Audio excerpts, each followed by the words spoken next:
Halo semuanya, Assalamualaikum warahmatullahi wabarakatuh. Salam, nama budaya, Om Swastiastu, salam kebajikan.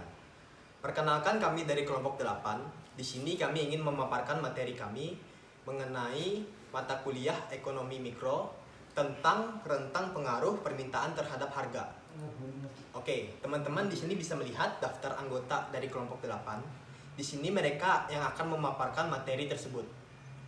Rentang pengaruh permintaan terhadap harga. Rentang pengaruh permintaan terhadap harga merujuk pada sejauh mana perubahan harga suatu produk atau layanan dapat mempengaruhi tingkat permintaan konsumen.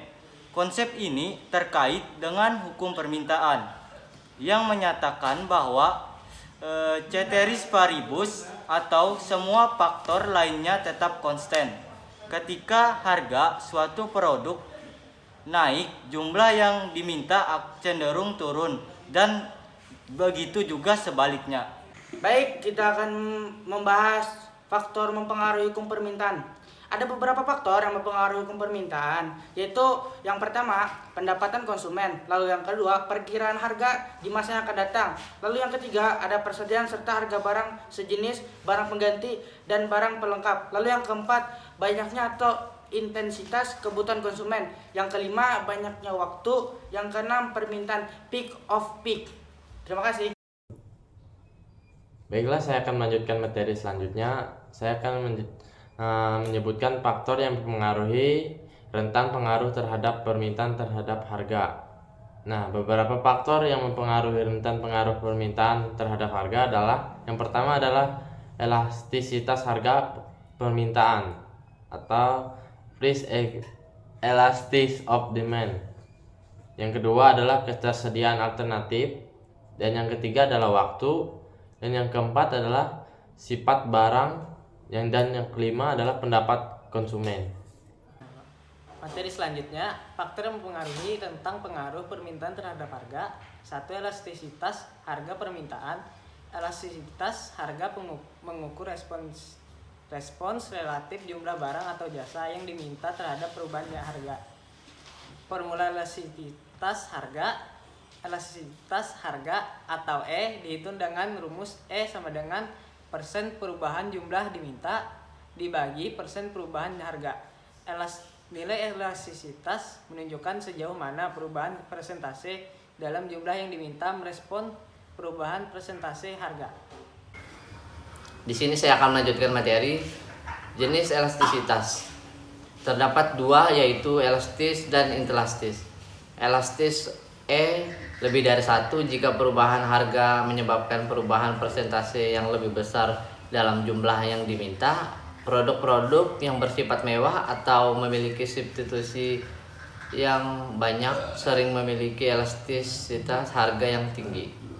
Intelastis 0 kurang dari E kurang dari 1 jika perubahan harga menyebabkan perubahan persentase yang lebih kecil dalam jumlah yang diminta.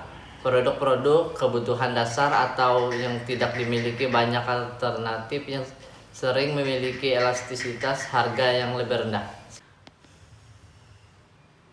Saya akan melanjutkan penjelasan dari beberapa faktor yang mempengaruhi rentang pengaruh permintaan terhadap harga, yaitu yang kedua, ketersediaan alternatif atau yang sering disebut juga availability of substitutes, di mana jika ada banyak produk atau layanan pengganti yang dapat digunakan oleh konsumen, elastisitas harga ini cenderung lebih tinggi karena konsumen dapat beralih ke alternatif yang lebih murah jika harga naik. Contohnya yaitu di pangan produksi. Ketiga, waktu atau yang sering disebut time. Elastisitas harga juga dapat berubah saling berjalannya waktu. Beberapa keputusan konsumen mungkin memerlukan waktu untuk beradaptasi terhadap perubahan harga. Contohnya yaitu ada pada alternatif elektronik. Oke, untuk yang keempat adalah sifat barang atau nature of good. Nah, barang mewah, barang atau layanan yang dianggap mewah cenderung memiliki elastisitas harga yang tinggi karena konsumen dapat dengan mudahnya menunda atau mengurangi pembelian jika harganya naik. Lalu ada barang kebutuhan dasar, barang yang dianggap kebutuhan dasar dan tidak memiliki substitusi yang baik. dapat memiliki elastisitas harga yang rendah. Lalu ada yang kelima adalah pendapatan konsumen atau consumer income. Nah, tingkat elastisitas harga juga dapat dipengaruhi oleh tingkat pendapatan konsumen. Produk dengan elastisitas harga yang tinggi mungkin lebih dipengaruhi oleh perubahan pendapatan konsumen. Jadi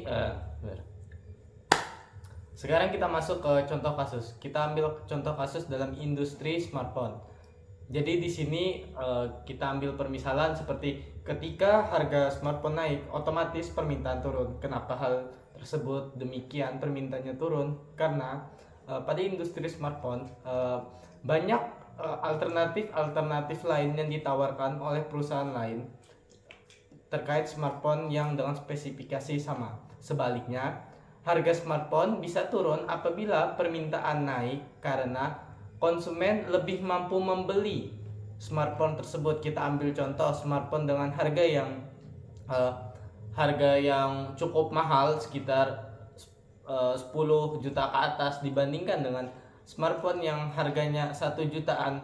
Otomatis harga smartphone yang 10 jutaan tuh bakalan turun seiring dengannya waktu, karena ada alternatif lain dengan spesifikasi yang kurang lebih sama atau bahkan lebih baik, tapi dengan harga yang lebih terjangkau dari brand atau perusahaan yang lain. Oke teman-teman, dari materi di atas dapat kita simpulkan bahwa memahami rentang pengaruh permintaan terhadap harga penting bagi perusahaan untuk mengambil keputusan harga yang tepat dan memahami strategi pemasaran mereka. Analisis elastisitas harga dapat membantu perusahaan memahami sejauh mana perubahan harga dapat mempengaruhi pendapatan dan laba bersih mereka. Jadi, rentang pengaruh permintaan terhadap harga itu tidak luput dari elastisitas harga dan hukum elastisitas. Oke, mungkin sekian dari saya. Terima kasih teman-teman sekalian.